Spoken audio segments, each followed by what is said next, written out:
Okay, good morning.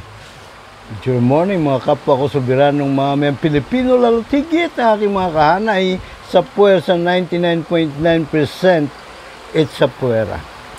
Ayon sa huling political ads ni pambansang manang Amy Marcos, kasama ang kanyang best friend na si Sara D, nagluluksa di umano. Ngayon, ang bansa nga ba nagluluksa o ang sambayan ng Pilipino? O to be more specific, kaming mga nasahanay ng 99.9%, puwersa 99.9% it's sa puwera. Siyempre kami, ano man damdamin, puso't damdamin yung bansa Kami meron. So, bakit nagluluksa? Dahil sa korupsyon, talamak na korupsyon sa gobyernong Bongbong Marcos, ang kanyang kapatid, kasamang kanyang mga alipores. Ang tanong, kahindik-hindik na tanong, karimarimarim na tanong, karumal-dumal na tanong, na nagmamakaawa para ating itanong, hindi kay Amy Marcos, kundi sa atin pong mga sarili. Matutulukan ba ang korupsyon at magkakaroon ba ng patas na hustisya para sa lahat kapag siya, ang pambansang manang, ay mananalong senador? Ang siste nga ni wala siyang inilalapag man lang na konkretong panukalang batas para maisakatuparan ang kanya pong mga ipinangangalandakan. Pambirang patis. Mr. Juror po, Dr. Sixto Kitkilatis Lagari po lamang, inyo abang lingkod, PhD, Public Administration, Honoris Causa. Hala, sige, wag na po tayong patumpik-tumpik pa. Umpisa na po natin ang ating kilatisan. Pero bago ang lahat, mga luma, dapat na nating palitan. Pairit po muna ng subscription. Pakipasilan po ang ating YouTube Juror Advocacy channel, Mr. Juror Dr. Sixto Kitkilatis Lagari, at paki-subscribe. Mag-subscribe po kayo para kayo po ay laging updated pag may bago tayong content. Siyempre, ukol sa ating Juror People Power Revolution. Ang pinaka mapayapang revolusyon gamit ang ballpen at baluta at ang ating sandamukal na mga sagradong boto, para mailuklok ang ating pong mga team juror na manggagaling as much as possible sa ating pong hanay. Sa hanay ng puwersa 99.9% it's sa puwera. Okay, so umpisa na po natin ang ating palatuntunan sa pamagitan ng eto. Ayan. Malinaw po talamak ang korupsyon, walang hustisya. Ang tanong dito lamang po ba na nangyari ang talamak na korupsyon sa gobyerno at kawalan ng hustisya sa panahon ngayon ni Bongbong Romualdez Marcos? Di po Matagal na po, simulat sa poll na tayo po ay ginawaran ng ating kalayaan noong pong July 4, 1946. Abay, tuloy-tuloy po. Lahat ng administrasyon since then, talamak ang korupsyon. At dahil sa kawalan ng katarungan, kawalan ng hustisya sa hukuman, namamayagpag po sila. Hindi po sila napapanagot. Paano mo sila mapapanagot? Ang hukuman po na meron sa bansa ay hukumang palakasan, trial by palakasan ng mga abusado, traidor, kawatan, mga land grabber, mga huwiting lord, mga smuggling lord, mga drug lord, Oh, at mga mamamatay tao sa buong gobyerno. Hindi po ba? Oh. Ito po ang ating resibo. Oh. Nakita niyo po yan.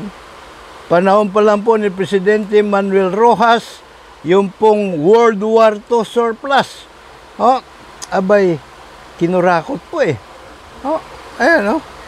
Oh, naging yung mga Willys jeep po. Oh, naging ano siya? Jeepney. Ha? Jeepney.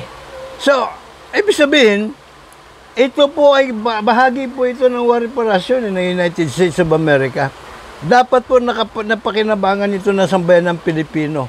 Pero nangyari, abay, siyempre, yung pong mga, sino bang bagman ni Manuel Rojas? Alam niyo po bang si Araneta apelyido noon? Opo, yan po may-ari ng Araneta Center. O, yan pong bagman. Sa kanila lang napunta. Yung para po sa ating lahat. O, ano pa sumunod na administrasyon? Hindi yan. Dali muna. Hindi pa yan eh. O, dali lang ha. Isa-isahin po natin. Kamadayan natin ng husto ito para maganda laban. O, ito. Come on, boy. Wala na. Ayaw na lumabas, Iyon. President Elpidio Quirino. Oh. The Golden Orinola. Arinola scandal. Oh. Pero siyempre, hindi lamang, ito lamang po yung kumbaga ginawa ng simbolo. Pero, marami pa po mga iskandalo ng korupsyon sa kanyang kapanahunan. Oh. President Diosdado Macapagal. Yung Stonehill controversy, Harry Stonehill bribery. Oh. Diba? At marami pang iba. Oh, kumbaga ito lang yung pinaka-pamuso. Ferdinand Marcos, nandun po yung mga Rolex generals. No? Oh, yan naman po ang isa lang sa mga kumbaga naging ginawa nilang template, thumbnail, pero ang dami pong Bataan Nuclear Power Plant. Oh, ibig sabihin yan ay masyado pong bloated ang puhunan sa pagpapatayo. Inutang po natin yan. Tayo pong mga mamamayan na nagbabayad niyan. Nasingil ba? Napanagot ba sila? Di po eh. Oh, lagi nga silang, di ba, panay-panay, absuelto na sa kaso, lalo ng panahon ni Gonggong. Pambira pa sa patis. Oh. Ill-gotten wealth ni Marcos, tinatayang 29 million US dollars po ito, pero ito daw ay naibalik sa Pilipinas. At siyempre, ano nangyari sa pondong sa perang yan? Ninakaw na naman. Nabutsa. Oh. Double, kumbaga double, ano siya, double dead. Panahon ni Corazon Aquino, yung Operation Big Bird, Kamag-anak Incorporated, naku po, yung mga binabawing kayamanan, ninakaw uli, pambirang patiso. Fidel Valdez Ramos, Supreme Court rules with finality, PEA Amari deal is null and void. Ito po yung mother of all scam na nangyari sa ating pamahalaan. Nabawi ba ito? Hindi. Alaw tayong kalaban-laban. Panahon ni Era Estrada, yung waiting payola. Bagay, hindi pera ito ng mga mamayan eh. Well, in a sense, pera din ng mga mamayan, pero itinaya nila sa waiting. Kanya lang, siyempre, niluluto yung resulta para magkamal sa damakmak na pera. Panahon ni Gloria Macapagal Arroyo, naku po, ganid sa tubo, ang dami pong ipiralo. Ang unang-una pong binanatan nito, ano po yung ipiralo? Ito po yung pumalit sa executive order ni Marcos. At nilagay kasi doon sa executive order ni Marcos, gagamitin ang malilikom na pondo sa Malampaya. Malampayag o gas and oil field, no po, para magkaroon ng ilaw, kuryente, elektrisidad, yung mga liblib na puok. No, kasi alang mga pribadong mamumuhunan na kakasa. Magpapatayo, mamumuhunan doon dahil kukunti lang ang kanilang magiging kliyente, lugi sila. So, kailangan gobyerno. Gobyerno ang papasan doon sa gastusin. Nung naging presidente si Gloria, binraso niya kasama si Belmonte, Belmonte ng Quezon City, dating mayor, Sunny Belmonte, at yung mga bilyar, namudmod sila ng envelope para pasuhol sa mga kongresista at mga senador para maipasok ang IPIRA law. At siyempre, namuhunan din dyan yung mga malalaking mga player sa sektor ng enerhiya. Muhunan sila. Ngayon, noong lumabas na yung IPIRA law, abay, pinagpiestahan na nila ang pondo. Daan-daang bilyones po yun. Pinagpiestahan. Ayun, nangawala na. Yung bahagi doon, bidinaan pa nila sa fertilizer fund scam. Pambira pa sa patiso. At siyempre, yung Hello, Garci, ang dagdag. At fertilizer fund scam. Yan. Bukod sa pondo na galing sa Kaban ng Bayan, sabagay, lahat naman yung galing sa Kaban ng Bayan. Malaking pondo din galing sa IPIRA law o sa Malampaya Fund. Ano po? Pambira po sa patiso. So, tayo po ay ninanakawan nila sa, Malampaya Fund scam. Ito, sinabi mismo nung utak. Alam mo, hindi ito yung pinaka-mastermind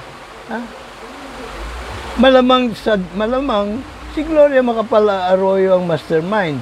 Kasi wala namang itong abilidad, walang kakayahan na utusan yung taga-DBM na ilabas ang pondo para kay ganito, para kay ganon.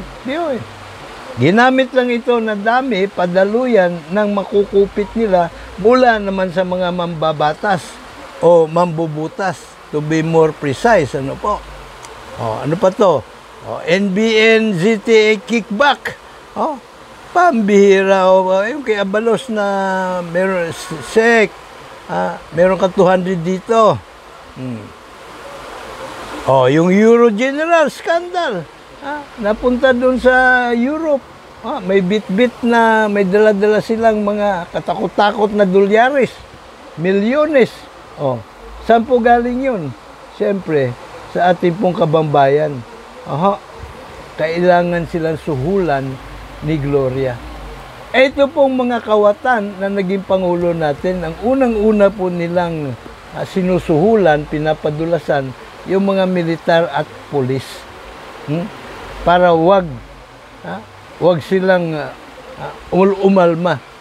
Pero, siyempre yung mga general lang, paano naman yung mga junior officers katulad nila Trillanes noon?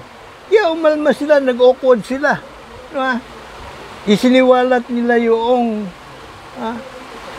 anomalya, yung kurakutan sa militar. Ano po? Pambirang patiso. Pero kung pati sila nagkakaroon noon ng malamang di sila mag-aaklas. Kaso wala, gutom sila gawa ng kanilang protocol dyan, wait till you become. Pagpipitsugin ka pa lang, ala kang padulas. Ito naman, Maguindanao Massacre. Nakita ito Maguindanao Massacre na ito. Kung yung mga ampatuan ay walang kapit kay Gloria Macapagal Arroyo, abay, hindi mangyayari itong massacre na ito. Pipigilan nila ito. At maging yung mga ampatuan man, magdadalawang isip kasi mapapanagot sila Pero alam nila na may utang na yan na loob sa kanilang Macapagal Arroyo dahil sa ginawa nilang pandaraya sa halalan. Diba? O kaya lalakas sa loob nila. Nagdeklara pa agad dito ng Martial law. Para yung mga ebidensya na mahuhukay, hindi agad matutuklasan ng media. At pag natuklasan man ng media, sinusulan na lang yung media eh. Ano gusto mo? Kwarta o kahon? Tagapin mo na itong suhol. Kung hindi, ikakahon ka namin. Ganun na kalakaran eh. Diba? Ngayon, ito ano naman to? Luneta hostage taking. Paano naman ni Benigno S. Aquino III ito nangyari, no? Bakit nangyari ito? Sapagkat ito pong pulis na ito, ano ba apelyido no? Mendoza, hindi ako nagkakamali. No? Tinanggal sa pwesto. Kasi may hinuli siya na konektado sa malalakas na politiko. Ang kaso noon ay illegal drugs. No? So, imbis na bigyan siya ng medalya, abay, nasuspindi pa siya. At kinasuhan. Siya pa kinasuhan sa ombudsman. At pagdating sa ombudsman, hinihingihan siya ng 150,000 kung hindi ako nagkakamali. Eh, matinong pulis ito. So, wala siyang nakaw na kayamanan. Diba? Ay, sabi niya, saan ako kukuha na? Ay, di, sabi niya, di bahala ka sa buhay mo. Tuloy ang kaso laban sa'yo. Pero mo yun, ganun na ang kalakaran sa ombudsman. Diba? And so, nagwala na siya.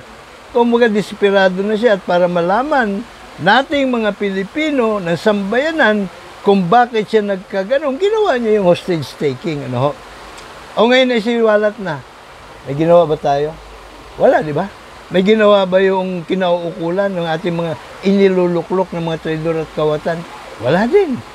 By the way, nangyari sa kanya, hindi pa si Pinoy ang presidente noon, kung hindi ako nagkakamali. Kasi parang bagong upo lang si Pinoy noon eh. Diba?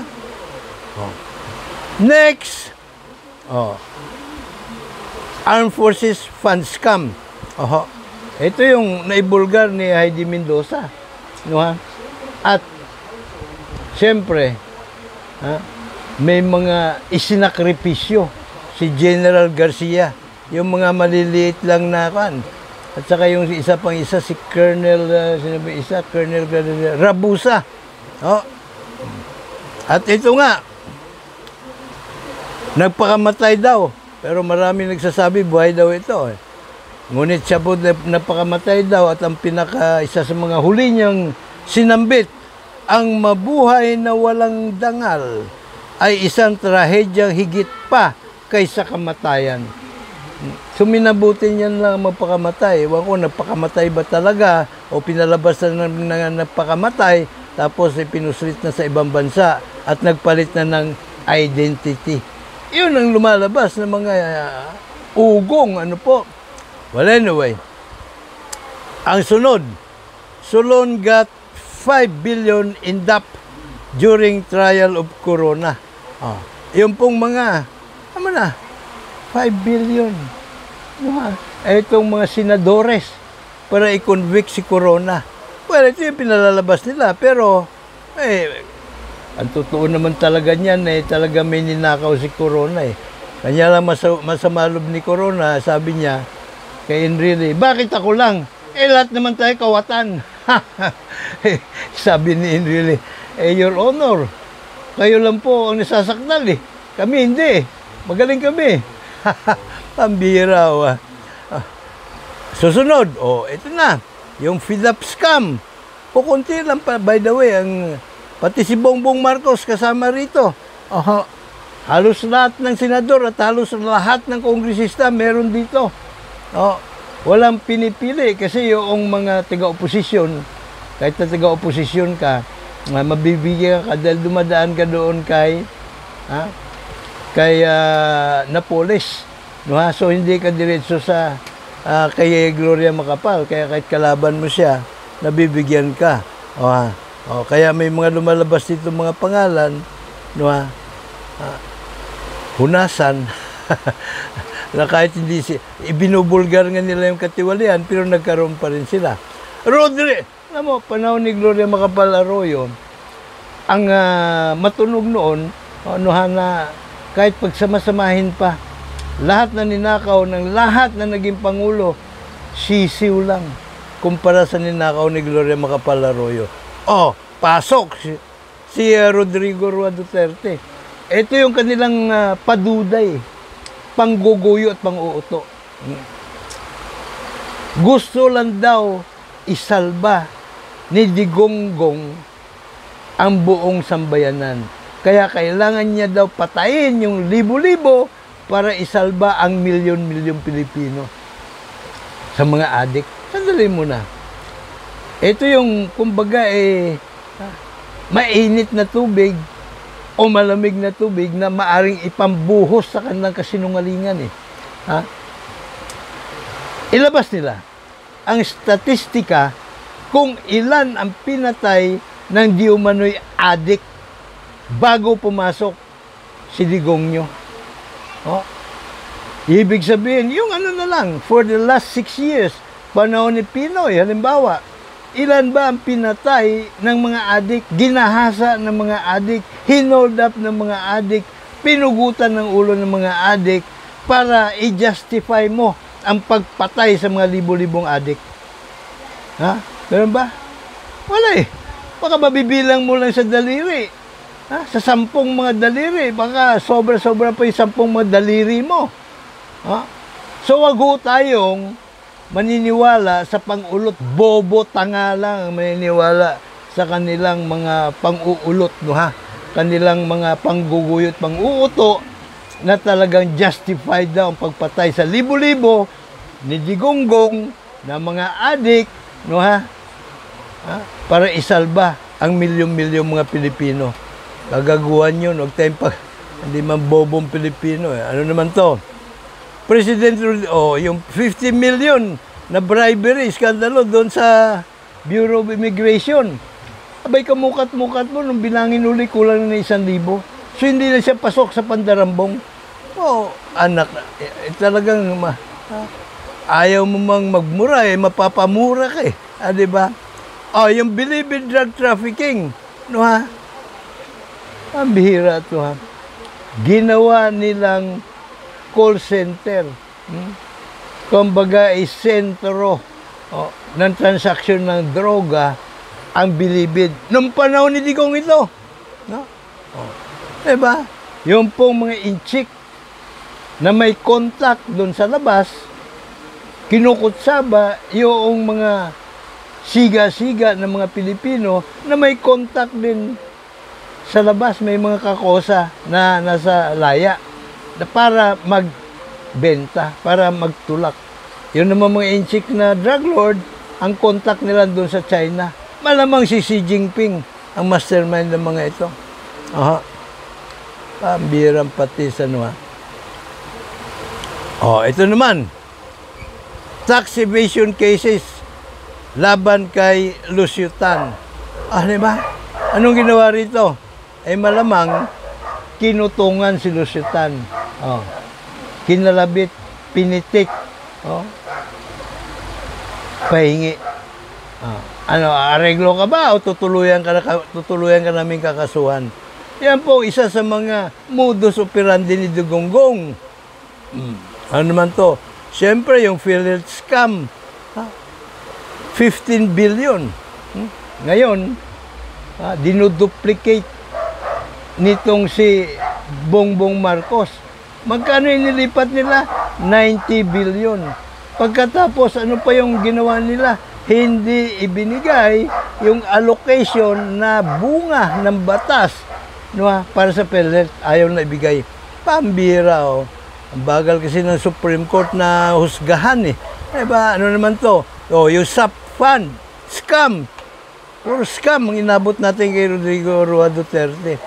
At ang pinakamatindi dyan, yung Malampaya gas and oil field, na kanyang isinalya on a silver platter. Sa platong pilak, doon sa kanyang dami na si Dennis Oy. At meron pang isa. Next. Mukhang wala nang next Okay, so wala na nga ba? Tingnan po natin. Okay. So ayan. So ang kasunod po natin no ha, na pagdidiskitahan pagkatapos ng korupsyon ay ito naman pong kawalan ng hustisya. Ito po yun eh. Para mas malinaw po sa ating lahat, no ha? Si Donald Trump, dating Pangulo ng United States of America, tinatablan eh. Tinatablan sa hukumang trial by jury ng mga Amerikano. Yun po hukuman nila doon. Trial by jury of the people. Ang humuhusga, gamit ang sentido komun ng pangkaraniwang tao ay mga Amerikano, 18 anyos pataas, no ha? Doon sa lahat ng korte. Gamit ang sentido komun ng pangkaraniwang tao, hinahanap po nila yung katotohanan. Katotohanan. Yung batas po, mga abogado, yung judge, yung prosecutor, at yung pong defense lawyer, at naman ang naghahanap ng batas. And so, si Donald Trump, 34 counts of felony found guilty by Manhattan trial jury. 12 katao, 5 doon ay mga babae, 7 yung mga lalaki. At inabot ang paglilitis. Alam niyo ba kung gaano lang kabilis? 1 buwan at kalahati. 6 weeks. At mahigit 1 araw, halos 2 araw na deliberation ng mga jurors bago na ilapag ang verdict na guilty on all 34 counts of felony. Ganun naman po kabilis, sa trial by jury kasi araw-araw ang paglilitis eh. So malinaw na yung pong hukuman trial by jury of the people ay kalasag at tabak ng mga mamamayan, laban sa mga abusado, traidor, kawatan, mamamatay tao, land grabber, drug lord, waiting lord, smuggling lord, sa buong pamahalaan. Kumusta naman po naman meron tayo? Tingnan nyo, si Martires mismo ng ombudsman, umaamin na may korupsyon sa kanya pong opisina ng ombudsman. So ano ibig sabihin nun? Hukumang palakasan po ang meron tayo kung saan kalasag at tabak ito ng mga abusado, ng mga traidor, ng mga kawatan, ng mga waiting lord, ng mga land grabber, ng mga landlord, smuggling lord, mga mamamatay tao sa buong gobyerno ang hukuman laban sa ating mga soberanong mga mamayan. So ito po ang problema talaga natin. Ang ugat ng problema po natin ay naandun sa hukumang trial by palakasan ng mga traidor at kawatan. Now, ano nangyari dito? Dali lang ha. Yan na pala eh. Para naman po mabigyan tayo ng giya, kung paano po ba talaga natin iintindihin ang batas. Meron kong tawagin statutory construction. Dito po sa GR number 202242 na promulgated July 17, 2012, sinabi po rito ng Korte Suprema na isa sa mga pangunahin na batayan ng ating mga patakaran in statutory construction is that where the words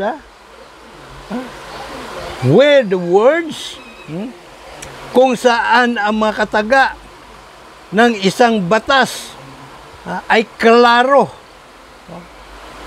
patag, plain, walang kaduda-duda, at free from ambiguity, Kumbagay, walang kaduda-duda, walang bahid ng pagdududa kung ano ang kahulugan.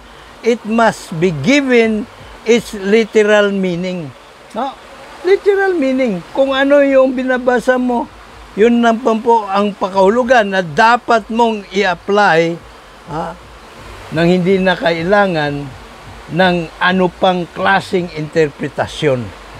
So, malinaw po yan, ha? Yan po nakalagay. Kasunod,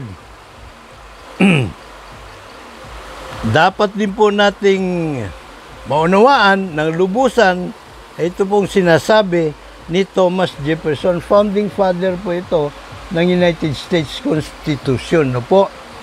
Kung saan doon sa convention nila sa Philadelphia, ni isa sa mga delegado ay walang alam, walang iniisip, walang nasa isip kung ano po ipapalaman sa kanilang saligang batas, maliban na lang sa isang probiso. May trial by jury of we, the people, the American people. Kaya nung tinanong siya, paano kung ang ating mailuklok na presidente mas ungas pa kaysa hari ng Great Britain? Ay sabi niya, huwag niyong alalahanin yan sapagkat aking ipinagpapalagay na hukuman trial by jury pa lamang ang angkla na naisip na ng tao o pangrendahan ang anumang gobyerno sa mga prinsipyo ng saligang batas. Di po ba? Kaya po, hukuman trial by jury of the people, by the people, for the people, ang patas po na hukuman na dapat ay umiiral sa ating bayan. Di po ba? So, bilang pruweba, isa pa sa pruweba kung bakit, kung ano ang beauty ng hukuman trial by jury, ay ito pong pagka-aresto kay Gyun-hye, Park Gyun-hye. Ito po ay dating presidente ng South Korea. Ito po ay kawatan. Kaya nung ang South Korea ay nag-shift mula sa trial by palakasan papunta sa trial by jury of the Korean people, ito po, nahatulan ng jury na guilty sa pangungurakot. Hindi lang siya. Kasama po yung mga kasabwat niya sa mga malalaking kumpanya katulad ng Hyundai. At merong iba pang mga Korean factory companies. Samantala dito sa atin, again, nuulit ko, hawak ng mga traidor at kawatan sa gobyerno ang tabak at kalasag na dapat ay sa kamay ng mga mamayan. Hukuman trial by jury. Hukuman trial by palakasan na meron tayo . Yan po ang problema natin na dapat ay gawan po natin ng solusyon. No po? Sino naman ang isang ito?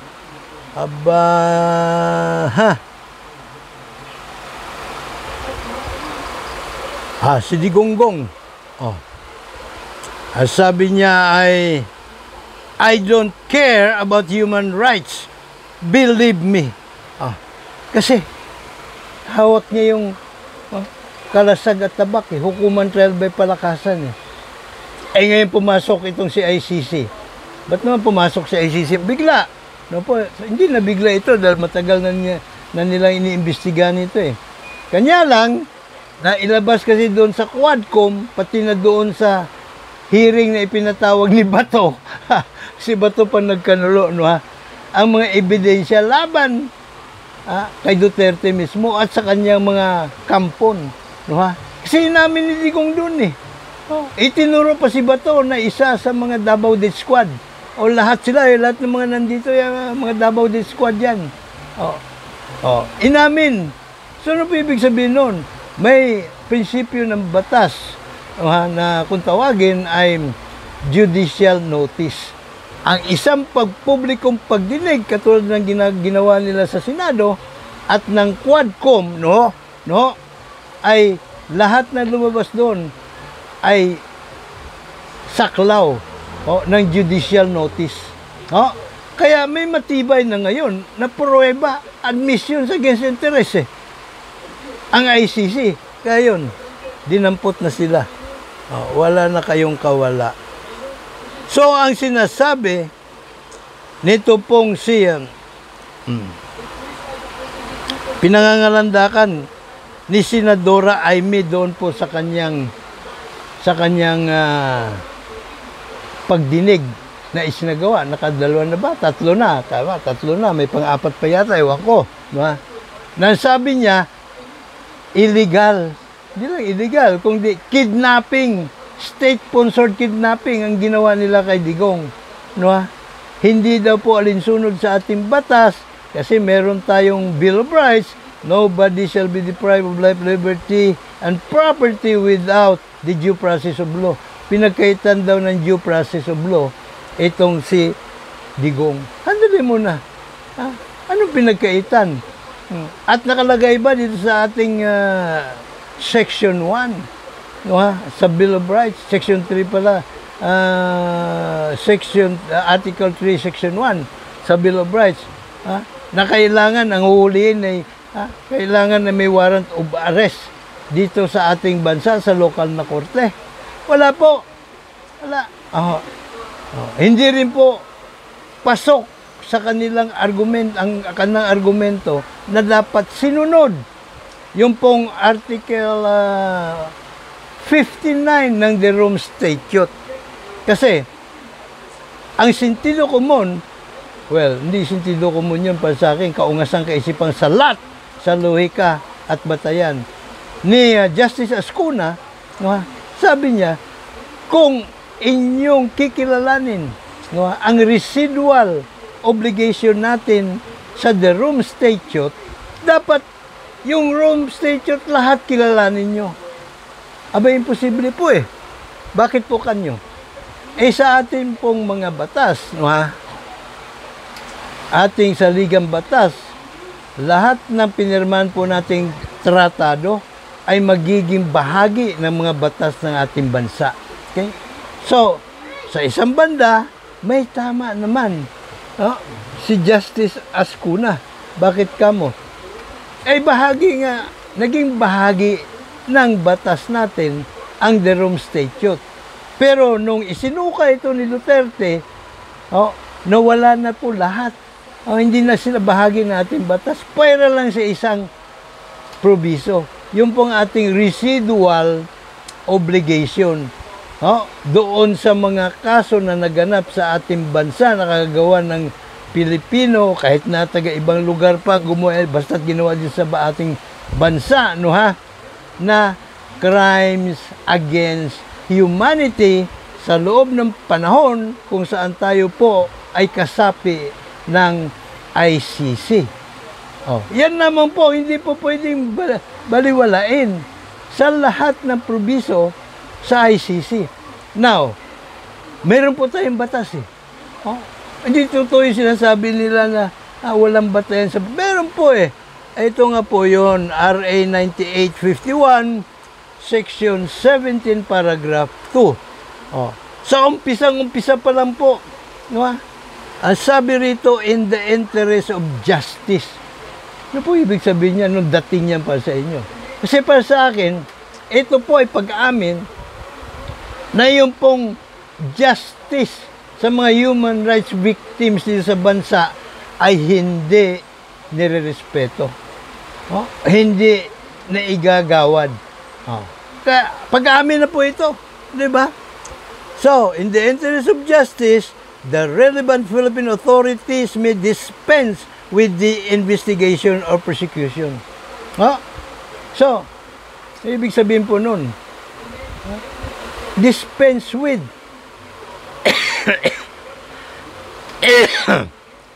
Kung iniimbestigahan man o pinoprosecute man itong si Digong sa crimes against humanity, pwede na nating isang tabi ang mga investigation o prosecution. Kung meron. Pero ang katotohanan, wala eh.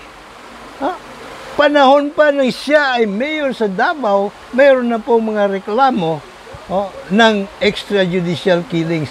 Wala pong na-prosecute. Wala pong inimbestigahan. So, kung meron man, no ha, kahit pa meron man, dispense with, no ha, crime punishable under this act if another court or international tribunal is already conducting the investigation or undertaking the prosecution. Diba? So kahit pa meron, ay sasantabi mo pa yon, sasantabi mo rin, no? Instead, the authorities may surrender or extradite. So dalawa po option ng otoridad dito. Either i-surrender siya o i-extradite, no ha? Suspected or accused persons in the Philippines to the appropriate international court if any. Eh dito po sa ating, sa kaso ni Digong meron ICC. Na, ito yung International Court or International Tribunal. Or, pangalawang option na naman to the another state pursuant to the applicable extradition laws and treaties. Secondary option na lamang po ito kung gustong tunguhin ng ating pong gobyerno. Pero hindi po nila dapat tunguhin po ito Ha? O gamitin. Bakit po kanyo? Ha? Kasi to another state pursuant to the applicable extradition laws or treaties. Ang pinag-uusapan po rito yung estado. Halimbawa, yung Amerika po, may gusto silang ipa-extradite na kriminal dito sa ating bansa. Doon pa lang po papasok itong proseso na ito. Kasi ang nag-request ay state kung saan mayroon tayong extradition treaty. Ang ICC po hindi state. Ito po ay International Court, International Criminal Court. Ay tribunal, ano po. So, sa madaling salita, alaho tayong extradition treaty with the ICC. No po? Kaya ang bukod tanging option ng lamang po natin ay i-surrender. And mind you, kahit po existing pa, membro pa rin po tayo ng ICC, signatory pa rin po tayo ng the Rome Statute, pwede pa rin po gamitin ng otoridad o dapat pa rin gamitin ng otoridad nang walang paglabag sa anumang batas. Ang first option na arestuhin si Digong at isurrender doon sa ICC. Nawa po'y malinaw na po yan sa ating lahat para hindi po tayo paulit-ulit na para po tayong mga tanga. Hindi po ba? So antayin po natin. Ito pong desisyon ng Korte Suprema. Tagal nga ng Korte Suprema magdesisyon hindi po ba? At nang tayo po ay magkaalaman, at ako, ang pinaninindigan ko po, magdidesisyon ng Korte Suprema pabor sa ginawa ng gobyerno. At sasabihin ng legal, alinsunod sa batas natin, ang ginawa ng gobyerno ni Bongbong Marcos na arestuhin at isurrender sa ICC si Duterte. Batay, sasabihin, batay doon sa ating umiiral na batas at alinsunod na rin doon po sa principles of complementarity ng ICC. Nung tayo po ay kasapi pa. Ano ba yung complementarity principles?